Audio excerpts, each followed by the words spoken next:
woman phoning about the shared house she is going to move into. First, you have some time to look at questions 1 to 7.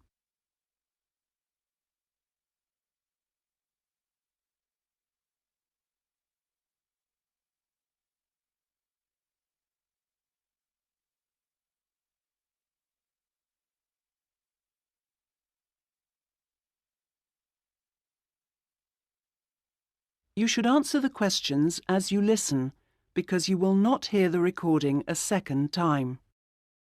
Listen carefully to the first part of the conversation and answer questions 1 to 7. Hello? Hello, this is Hilary. I'm calling about the house. I'm moving in next week. Oh, yes, Hilary. This is Judith. I met you when you came to look at the house. Yes, I just had a few more questions I wanted to ask. Of course. Well, first, about the rent. I realise I didn't check what it included. Yes, that's important. It includes most things.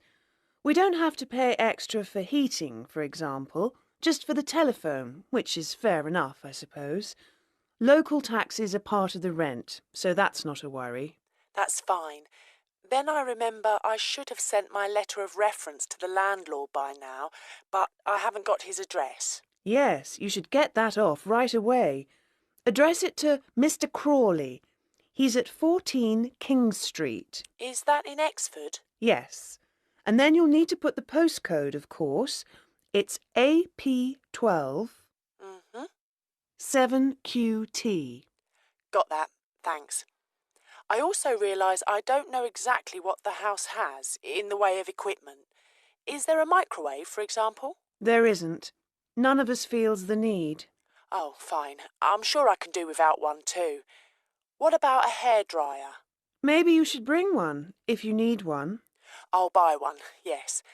And TV? Oh, yes. We've got 2, in fact. Was there anything else? I just wondered if there were any rules. Not really. We share the cleaning, things like that. We do have to be careful about loud music. Yes. So we've agreed that there shouldn't be any loud music after 9, and that we don't play music at all in the living room after 10. Up to 11 in your own room's okay, as long as it's not too noisy. That sounds good. And is there somewhere safe I can keep my bike? That's difficult. To be honest, lots do get stolen round here. We haven't got a garage, so we tend to park ours in the garden so that they're hidden from the street. OK. Now, I hope you like cooking. Yes, I do. Do you all have shared meals? Not very often, actually, but when the weather's good in the summer, we like to have a barbecue together, which we do each Wednesday. We tend to go out at weekends. Sounds fun. Before you hear the rest of the conversation, you have some time to look at questions 8 to 10.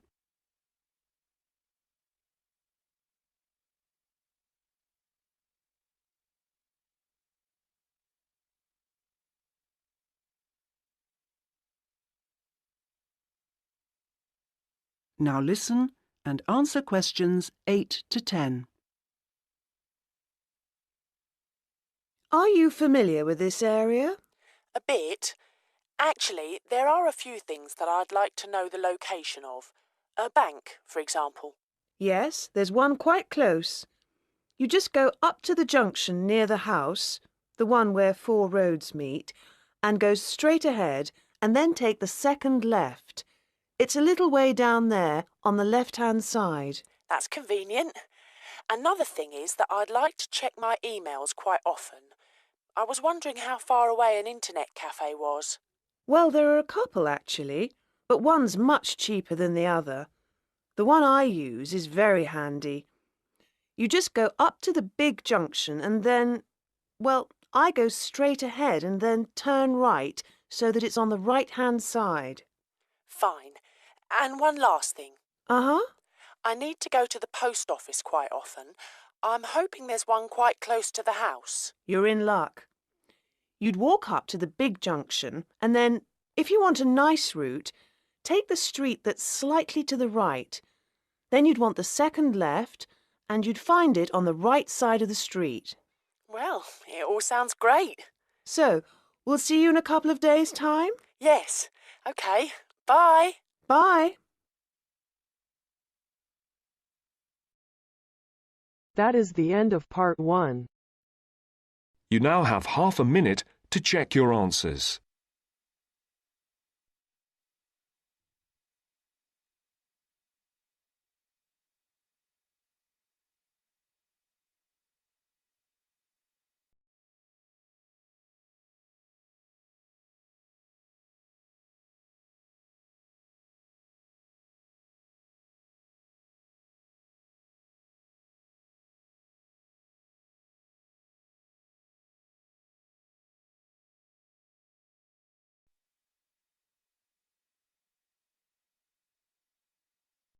Now turns to part 2. Part 2. You will hear a podcast on Canberra's theme park. Now you have some time to look at questions 11 to 16.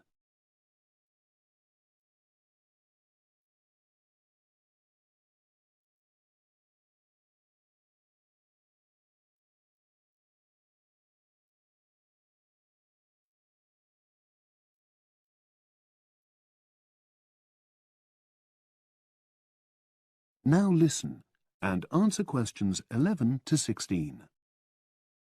Welcome to Canberra's Park podcast. In the next few minutes, I'll tell you a little about the park and the amazing things we have to offer. We like to think that Canberra's offers more than other theme parks.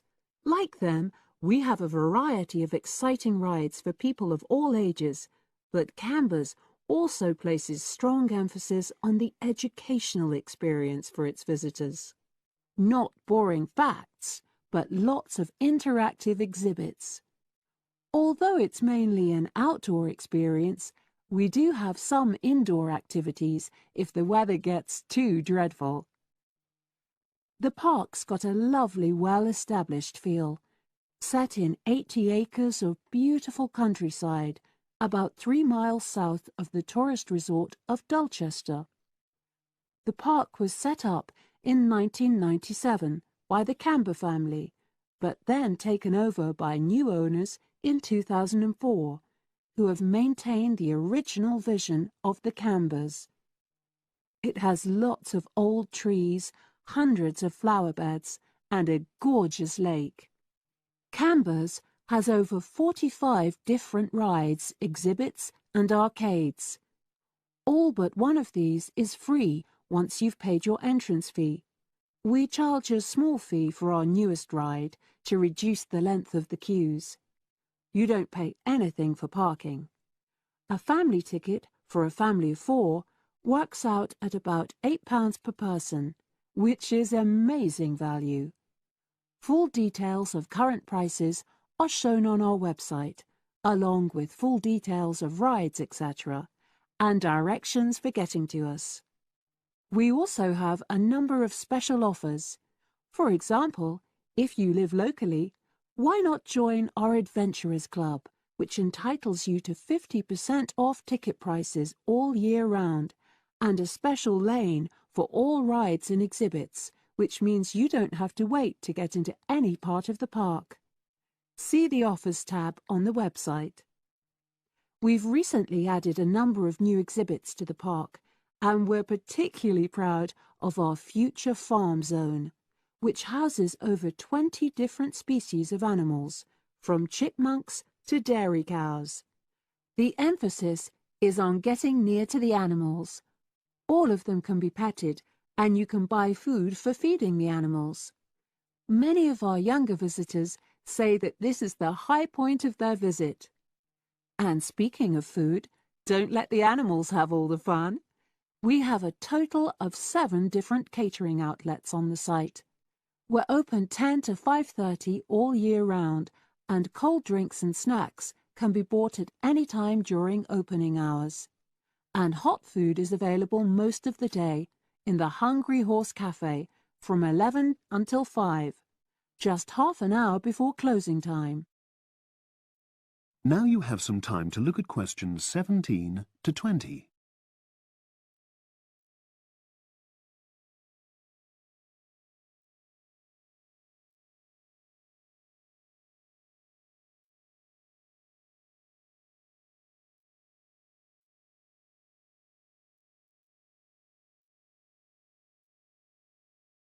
Now listen and answer questions 17 to 20. Now we want all our visitors to have an exciting time when they come to the park, but our first priority must be safety.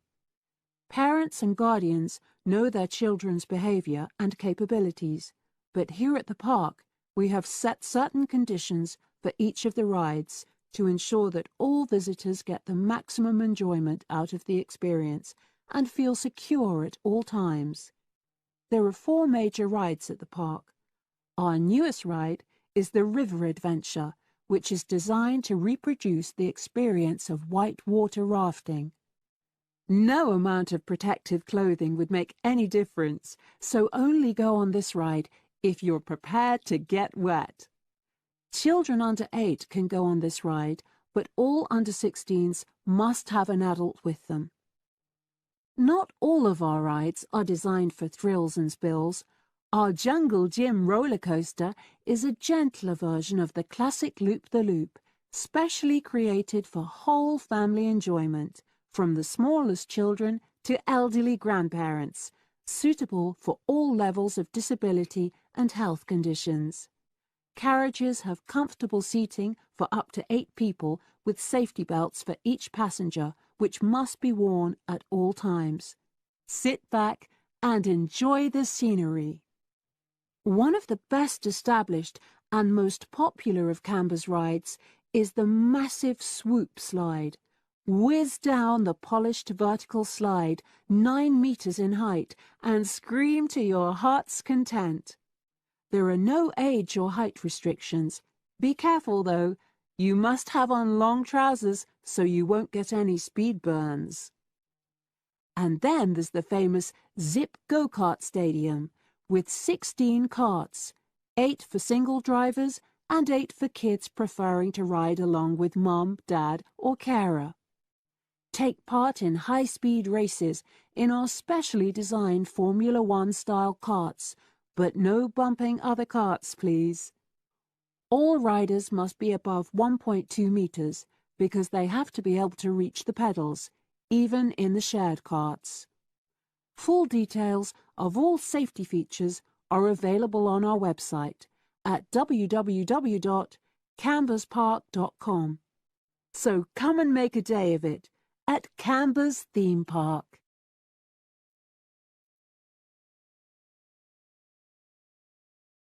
That is the end of part 2. You now have half a minute to check your answers.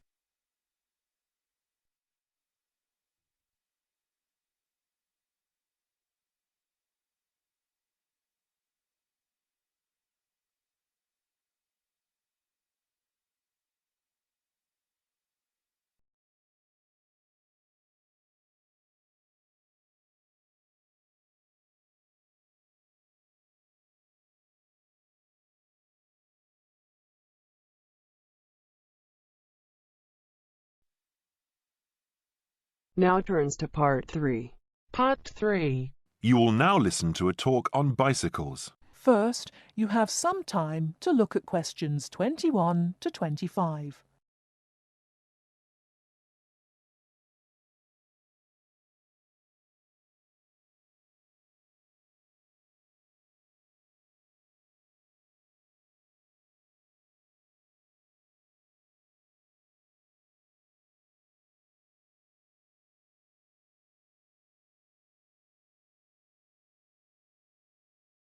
Now listen carefully and answer questions 21 to 25.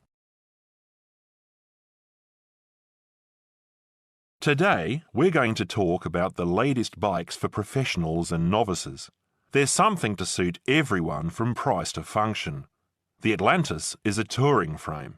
It's also perfect for commuting and trail riding, and anything short of super fast road riding. The tubes are stout, to take touring loads and trail abuses. The tyre clearances are majestic, so you can fit tyres up to 2.35 inches. It's designed for cantilevers or V-brakes. If you have to limit yourself to just one bike and you want to be able to ride just about anywhere, this is the bike to be on. It is our most popular model for just that reason, and there isn't an unhappy Atlantis owner in the land. The Rambouillet, our all-around road bike, is available either as a frame with fork and headset for $1,400 or as a complete bike for $2,300. Compared to the Atlantis, it is a lighter frame, not intended for loaded touring or rough trail riding. As a road bike, it has side pull brakes. The Quick Beam is our version of the single-speed bike. We've done it a little better though. The crankset has a 42-34 combination, running an 18-toothed freewheel cog in the rear. And the rear hub is threaded opposite the drive side, so you can install a fixed cog of your own choice. In essence, you can have 4 speeds on the Quick Beam if you choose. The Quick Beam is available as a frame with fork and headset for $900 or as a complete bike for $1,300. This is a rugged, versatile bike that you can ride on the road as well as on rough trail. Before you hear the rest of the talk, you have some time to look at questions 26 to 30.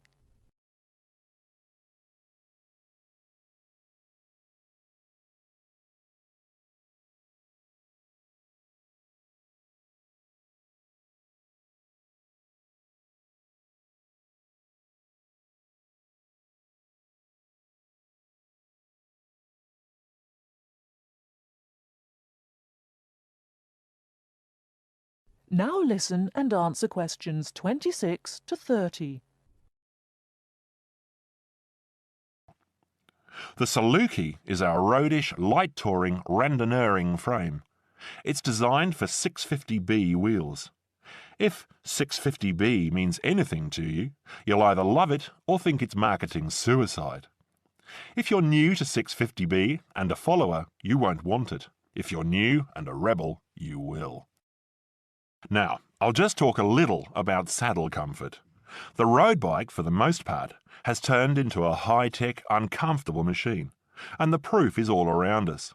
Look through any bike magazine or catalogue and you'll see the saddle up to 6 inches higher than the handlebars. It is impossible to be comfortable on such a bike. It forces you to lean forward, putting more weight on your groin, hands and arms. People ride these bikes with straight, locked-out arms and wake up with aching backs. They endure it, get used to it, or buy recumbents. When we custom design a bike for you, you'll be able to get a comfortable position. Your back will be between 45 and 50 degrees, and there will be a noticeable bend in the arms. And most importantly, your arms won't be supporting your body weight. You won't have to look up to look ahead, because you won't be hunched over and low. That means our bikes are more accessible for riding on the flats, or even for short climbs. We consider this when we design and build your custom frame. That is the end of part 3. You now have half a minute to check your answers.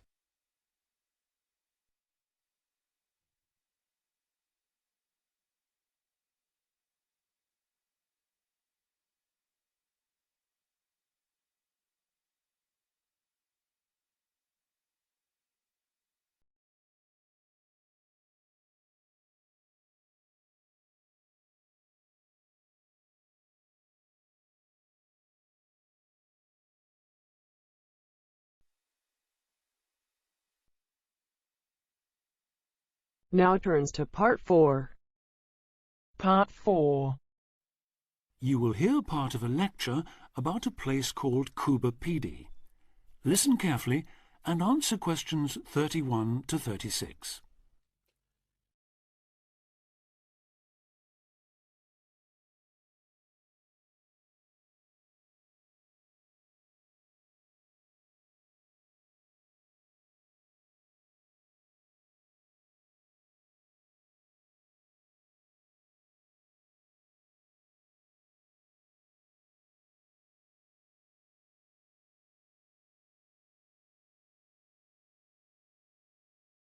Listen carefully and answer questions 31 to 36. Good afternoon. Today, we're continuing this series of talks on the development of the Australian outback with a look at Coober Pedy, the desert town of opal mines and underground living, which lies 860 kilometres north of Adelaide and 690 south of Alice Springs. The inaccessibility, harsh climate and almost total lack of water made it a highly unlikely place for human habitation. But that all started to change in 1915 with the discovery there of opals, the precious stones which seem to change colour according to their surroundings. Settlements were established following the First World War, when soldiers returning from the trenches of France brought with them the techniques of living below ground in dugouts. The depression of the 1920s and 30s led to many prospectors leaving, but the town boomed again in the late 1940s when shallow new opal fields were discovered, and immigrants from Europe arrived in large numbers after the Second World War. It must be remembered, though, just how hostile conditions were. Daytime summer temperatures reached well over 50 degrees centigrade, winter nights were bitterly cold, and dense dust storms regularly blanketed the town. To cope with this, more and more people began living in disused mines and purpose-built subterranean houses, where the temperature remains at a comfortable 25 degrees all year round, so that eventually around 70% of the town's inhabitants had made their homes beneath the surface. This led to the construction of hotels and even churches below ground, as well as an entire underground shopping centre, the only one in the world.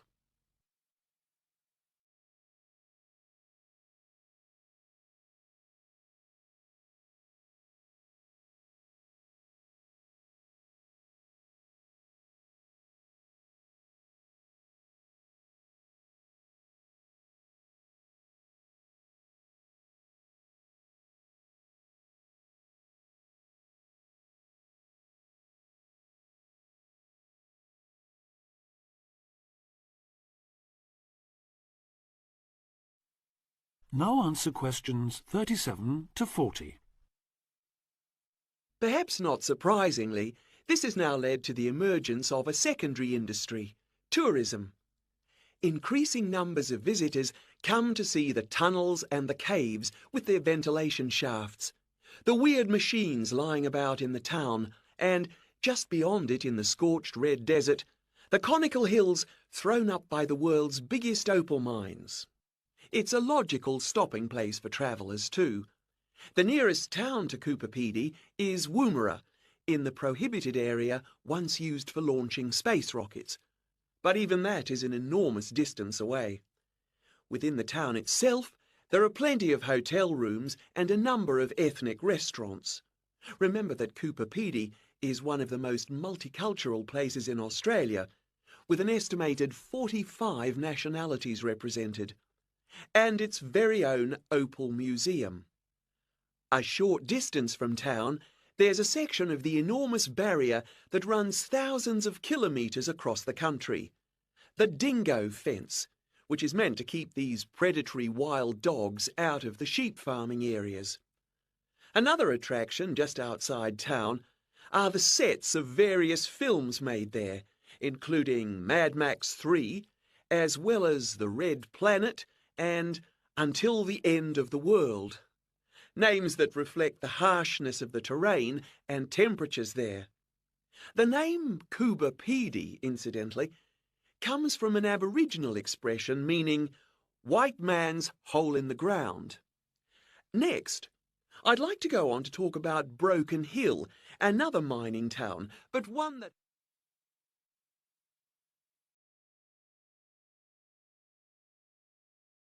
That is the end of part 4. You now have half a minute to check your answers.